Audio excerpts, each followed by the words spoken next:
Nung isilang ka sa mundong ito, laking tuwa ng magulang mo, at ang kamay nila ang iyong ilaw. Ang nanay at tatay mo'y di malaman ang gagawin, minamasdan pati ito.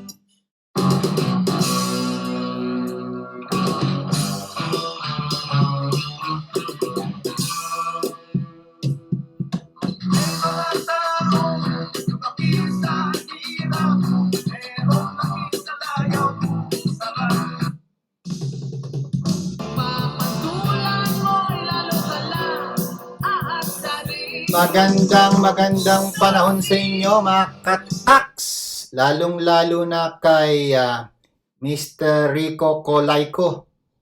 Magandang araw sa iyo, bossing. Kay Linus at saka kay Attorney Linus at kay Attorney Minerva.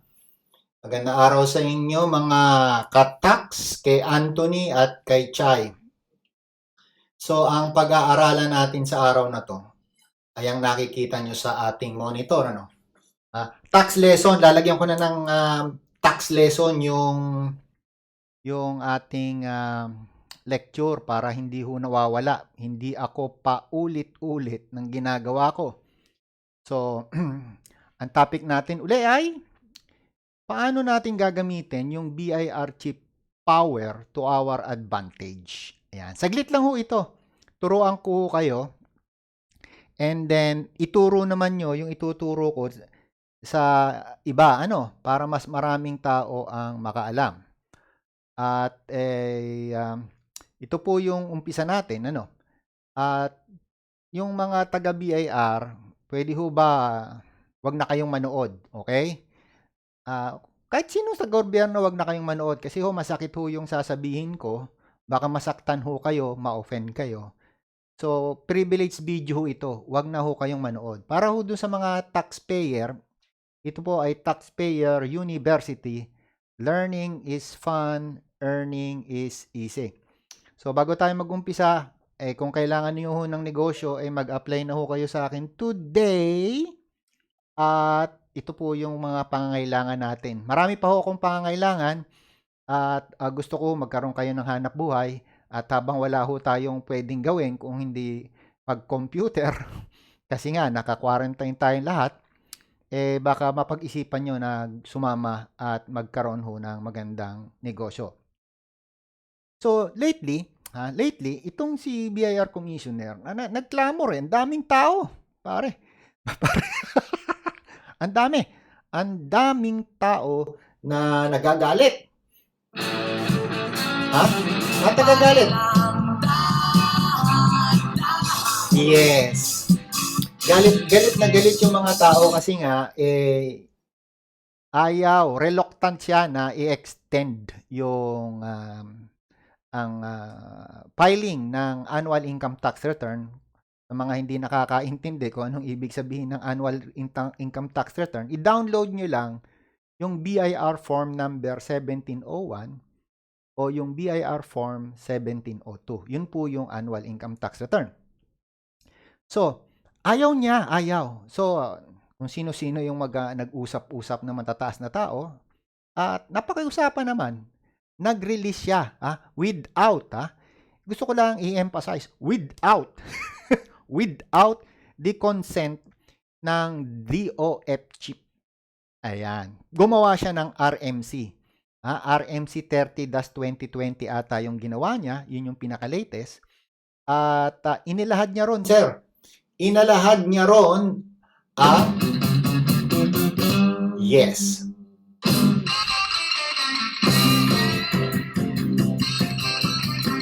Yung mga form. Maraming salamat, BIR Commissioner. Hindi lang ho in-extend yung pagpa-file ng annual income tax return. Ang dami hong in-extend. Katulad ho nung may mga kailangang isubmit sa NIC, sa preliminary assessment notice, sa final assessment notice, sa subpoena duces tecum, in-extend niya yan. Makikita niyo yung extension niya sa RMC 30-2020. Ang malaking tanong sa akin, sir, bakit si Commissioner, in-extend niya lahat? yung pwedeng i-extend. Ang hindi niya ata na-extend, sir, yung due date sa tax amnesty. Diniscuss ko na yan sa aking, talagay ko nga ito, diniscuss ko na ho yan sa aking lecture nakaraan. So, ito yung isang follow-up lang. So, bakit hindi ma-extend ni Commissioner kahit gusto niya? Ang alam ko sa puso niya at sa kaisip niya, gusto niya, pero hindi niya pwedeng gawin. Yun yung didiscuss ko. Anong power ang nagpipigil sa kanya na gawin niya yung para sa bayan? Ayun, okay?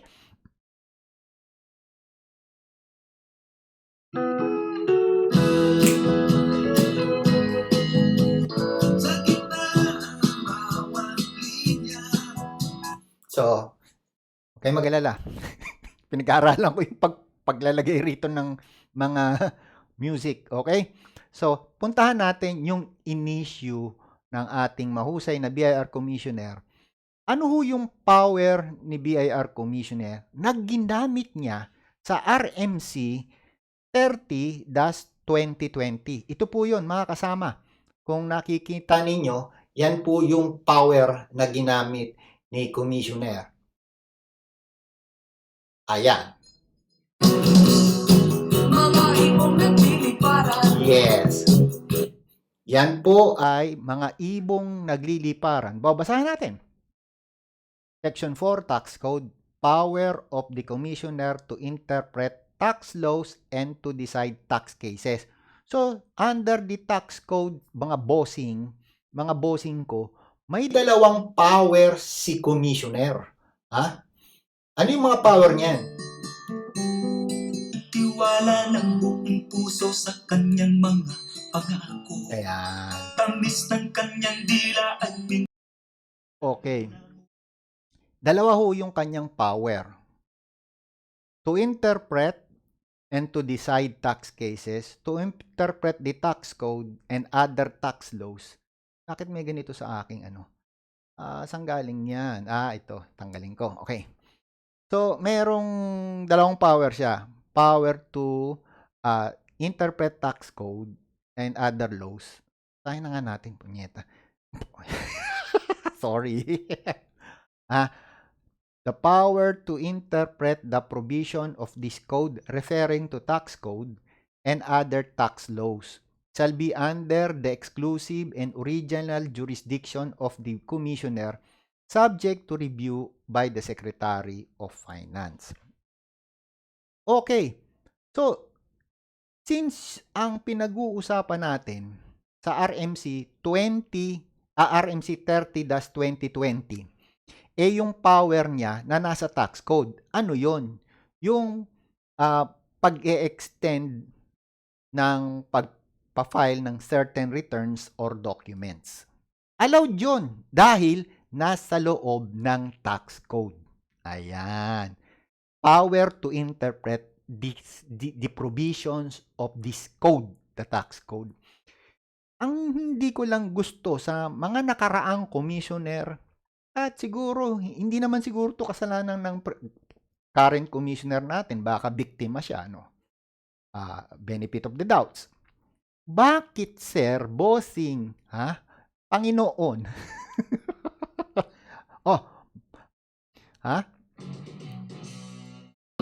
Bakit, bossing? May precondition, bossing. May precondition na bago mo ma-execute yung iyong power to interpret, may precondition na merong provision na i-interpret. Hindi lang provision ng tax code or other tax laws. Okay? So, kung walang provision ng other tax laws at provision ng tax code, di walang i-interpret. So, hindi niya pwedeng i-interpret ang in-existence. Walang batas. Pag walang batas tungkol sa taxation, di walang i-interpretan. Naintindihan niyo? Mayroon lang siyang power to interpret kung mayroong batas na i-interpretan. Pero kung walang batas na i-interpretan, wala siyang power to interpret. Bawal gamitin yung power sa bagay na hindi naman available or accessible. Katulad ng Republic Act 11213. Bakit hindi niya i-interpret? Merong batas, sir, eh. Republic Act 11213, which is the tax amnesty law. Bakit hindi niya extend yung amnesty law? Amnesty due date. May batas. Sabi ng Section 4, pwede niya daw mag-interpret other tax law. Sir, yung bang ito, other tax law. Yung bang tax amnesty other tax law. O, di ba? Di ang sagot, yes. Bakit hindi niya pwedeng interpret? Di sasagot, hahanapin natin ngayon yung rule kung bakit niya hindi pwedeng interpret. Ayan. So, pumunta tayo sa rule. Okay. Mapapansin nyo rito sa ginawa niyang, actually hindi siya gumawa. Ang gumawa nito, ang nag-approve nito ay Secretary of Finance. Pero ito lang, bossing, hindi pa ho ito batas as we speak today. Kasi maghihintay pa ho tayo ng 15 days bago ho maging batas ito. Yan ho yung nakasulat sa batas natin. Wow, sir, mag-iintay ako ng 15 days bago maging batas yan.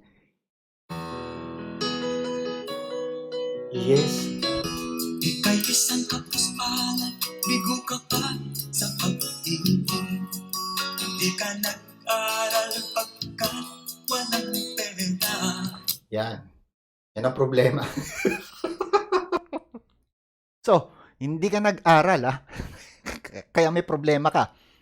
So, pag-aralan natin to para wala tayong problema.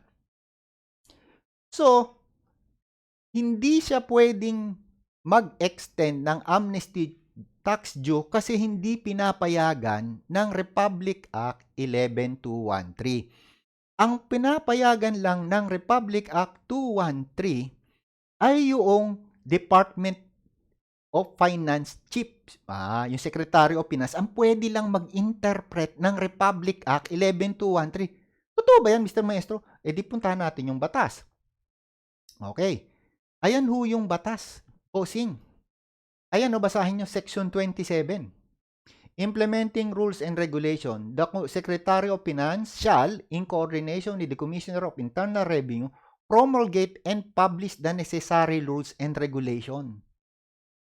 So, walang power si BIR Commissioner to promulgate and publish rules and regulation ng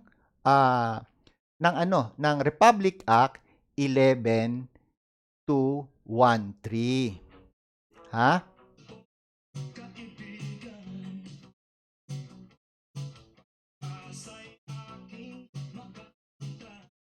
Okay. So, walang power ho si BIR Commissioner under Section 27 ng Republic Act 11213. Kaya kailangan niya nadaanin sa RR 5-2020. Wag ho kayong mag-alala, bossing, mga ma'am, mga sir. After 15 days from the publication ng RR 5-2020 sa newspaper, sigurado ho ako, gagawa ng RMC si Commissioner o yung mga tauhan ni Commissioner. Ngayon ho, hindi pa sila pwedeng gumawa, sir. Kasi magbabiolate sila ng batas pag magre-release sila ng RMC. Bawal ho yun, sir. Wag natin silang itulak na gumawa ng kasalanan. Ayaw natin silang magkaroon ng kasalanan. Ayaw natin ang mga BIR magkaroon ng COVID-19. Alam ko, galit kayo sa kanila, pero wag nating ipanalangin, lalong-lalo na masama yun, na magkaroon sila ng COVID-19. Ginagawa naman nila yung trabaho nila ng maayos. Ipaliwanag ko lang, sir, boxing. Ito, ang ganda-ganda, sir. Ang ganda nung nagginawa. Malinis, malinis. So, sabi dito, in-amend. Pwede palang i-amend. All person, nasa with na, o ito yung dinoktong. Or until April 23, 2020. Under any of instances listed below o mga hinayupak na regional director, mga hinayupak na RDO, mga hinayupak na Chief Collection Division, Ang liwa-liwanag ho na nakasulat. Isa lang dun sa pipiliin nyo sa 4 na nakasulat sa 17A, 17B, 17C, 17D. Kayo po ay qualify na sa tax amnesty. Cover na ho kayo ng tax amnesty. Ibig sabihin, pag na-apply nyo na yan, na-file nyo na yung inyong mga requirements, hindi na ho pwedeng gamitin yung existing letter of authority nyo para i-audit kayo. Para yung 2017 ninyo and prior years, wala na ho kayong open cases doon. Wala na kayong preliminary assessment. Wala na kayong subpoena doon. Clear na ho kayo doon. Ibig sabihin, hindi na ho i-audit ng BIR yan. Forever! Forever! Magandang araw kay Bea Cruz. Bea Cruz. Pinagsamang Bea Alonso yan at saka John Lloyd Cruz Ginawa, Bea Cruz. Okay? Nahanap ko yung picture niya. Wala siyang picture Okay. So, sir, anong relationship? Kasi nga, gusto ko sana, ito yung RMC. Yan, yung RMC niya. Balikan ko muna to. Dito ako nagsimula. Ayan. So, ito ngayon yung RMC na nagpapalawig, na nag-e-extend. May Annex A. Doon kayo pupunta ngayon sa Annex A. Wala ho kayong makukuha dyan ng extension ng tax amnesty. Sorry, wala dyan. Kaya lang, ang kagandahan nitong ginawa ni BIR Commissioner, binigyan niya ako at maraming taxpayer ng ebidensya na wala siyang power to interpret the tax. Yes, Republic Act. Okay. Sabi, bossing, ng nagulo ko dito sa kung ano sinasabi. Sabi dito, mga bossing, itong RMC na to, hindi niya kailangan yung go signal o signature o approval ng ng Department of Finance. Okay?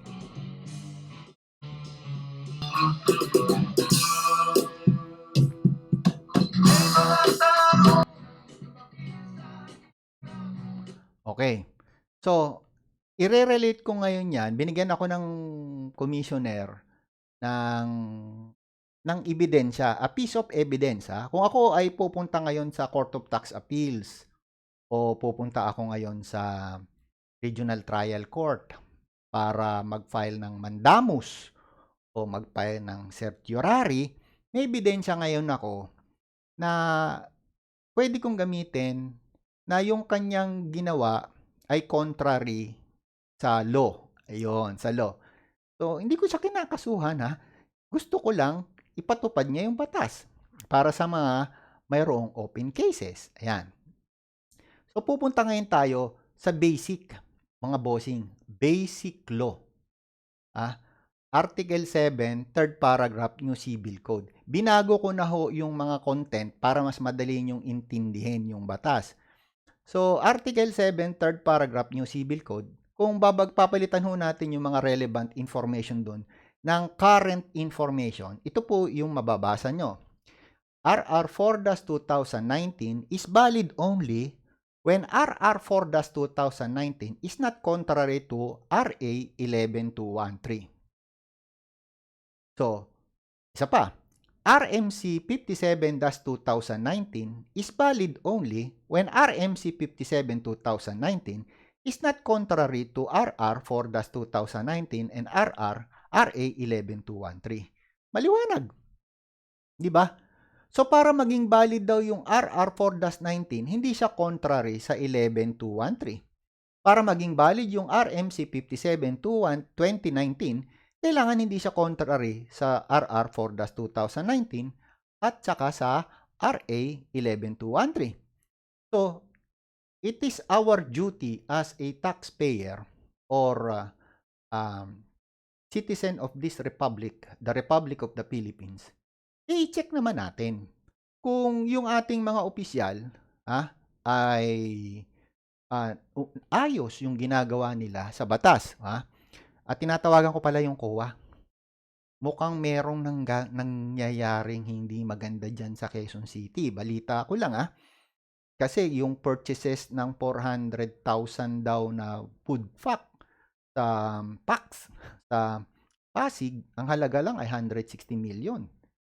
Yun daw sa Quezon City, 400,000. Meron pang vitamin C sa Pasig City Samantalang yun daw sa Quezon City, ang halaga ng 400,000 food pack ay 1 billion, sir. O mga taga-COA, attention mga COA.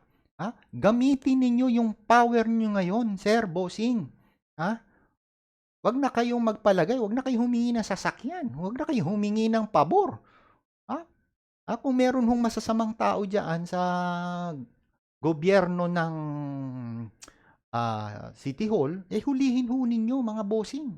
Kayo ho, ang aming Knights in Shining Armor. Dapat gamitin ho yung perang yan sa mga COVID-19 victims at sa bansa ho natin. Para tayong may gera ngayon, sir. Lahat tayo nakakulong. Nakakulong tayo sa sa mga bahay natin.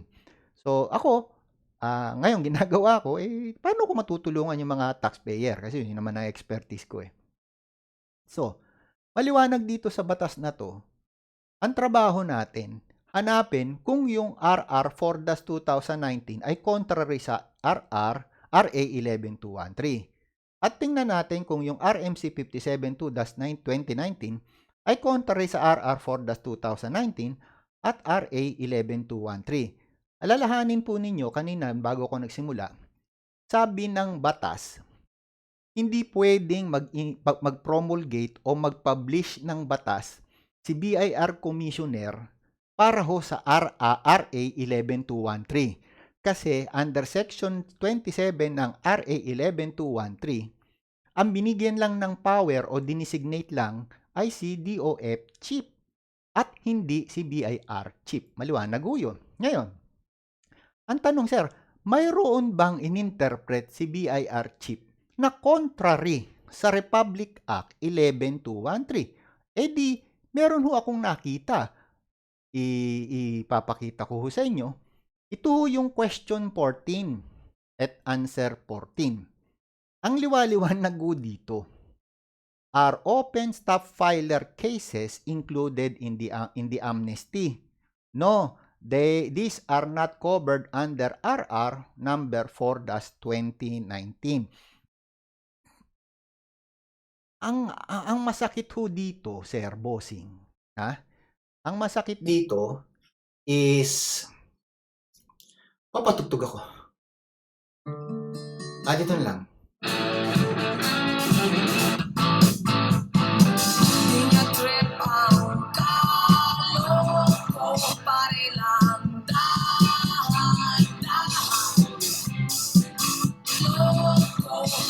Ayan. Huwag tayong manloko, mga bossing. Sabi nga ni Sampaguita. Huwag tayong manloko. Ayan.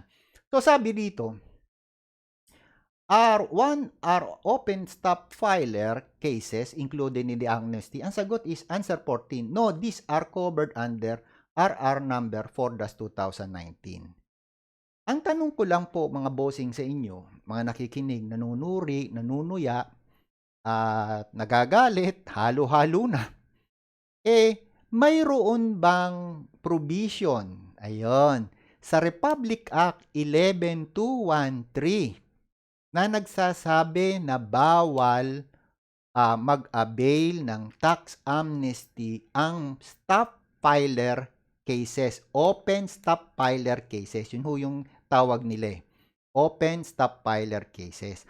Sir, siguro mga 30 beses ko binasa ang Republic Act 11213. Wala ho akong nabasa. Wala ho.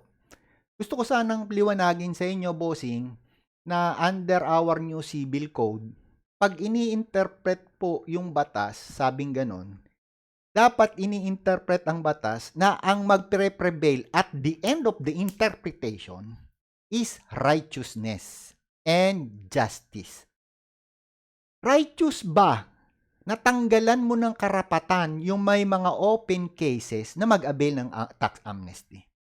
Justifiable ba natanggalan mo ng karapatan o pribilehiyo, wag na nasa ating karapatan, pribilehiyo na lang.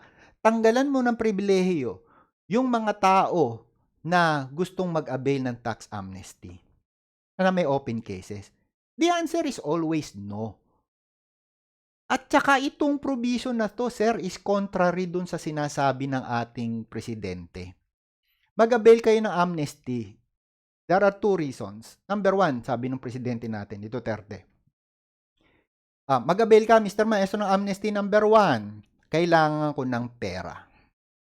Number two, Mr. Maestro, pag-umpisa ka ng malinis ang iyong konsensya sa 2018. Kasi sa 2018, 19 at 20, talaga i-ooperate ko ang batas ng walang kinikilingan, sabi ng presidente natin. Ang mga tax evader, hahabulin ko. Sir, yun yung policy direction ng presidente. Napakalinaw. Kailangan ko ng pera. Mag-avail ka ng amnesty. Ibig sabihin ng presidente, yung pera na kailangan niya ay manggagaling sa tax amnesty. Kung hindi mo papayagan na mag-amnesty yung tao,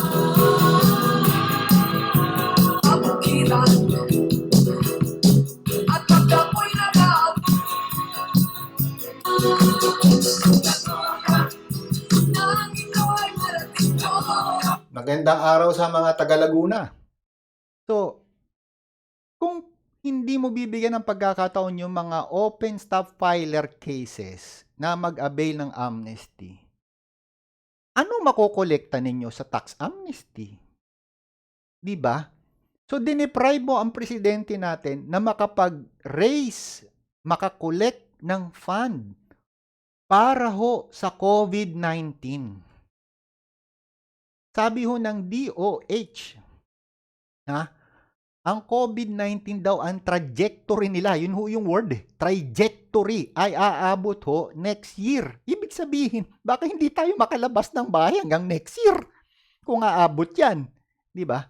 So, mga taga-BIR, at saka kayong may mga open cases, may mga lawyers ho akong kinakausap na tumulong sa atin. Okay? Alam ko naman wala kayong pera eh. Pero kailangan natin, yung natitira yung pera, wag ho pumunta sa bulsa ng mga walang ya.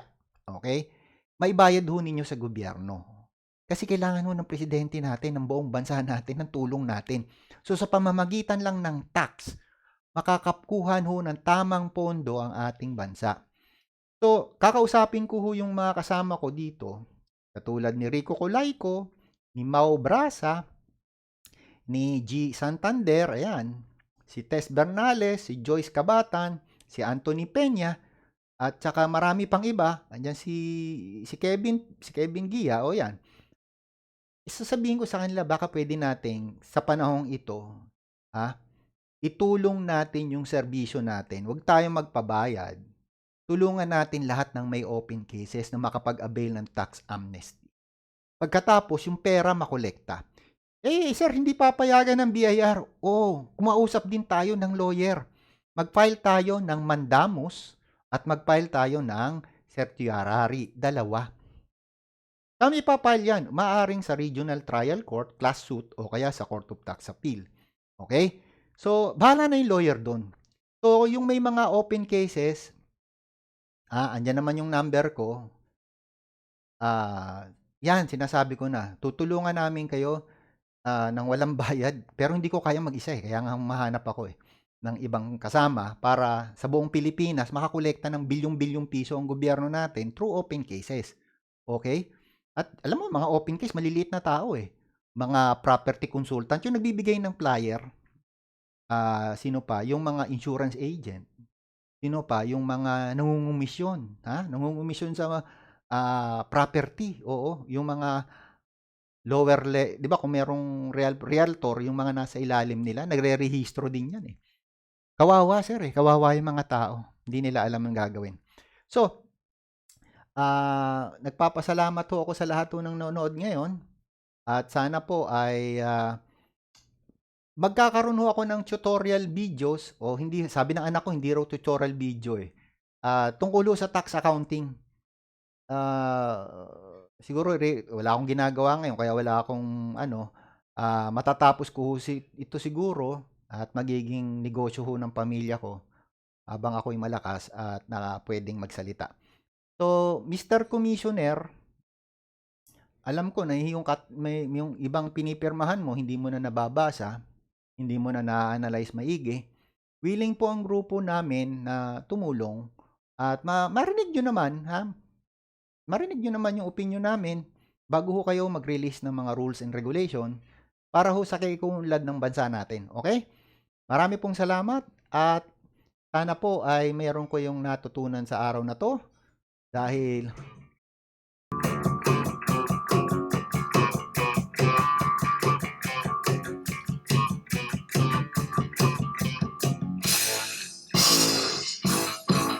Sarap damdamin kung nasasakyan mo ang lugar.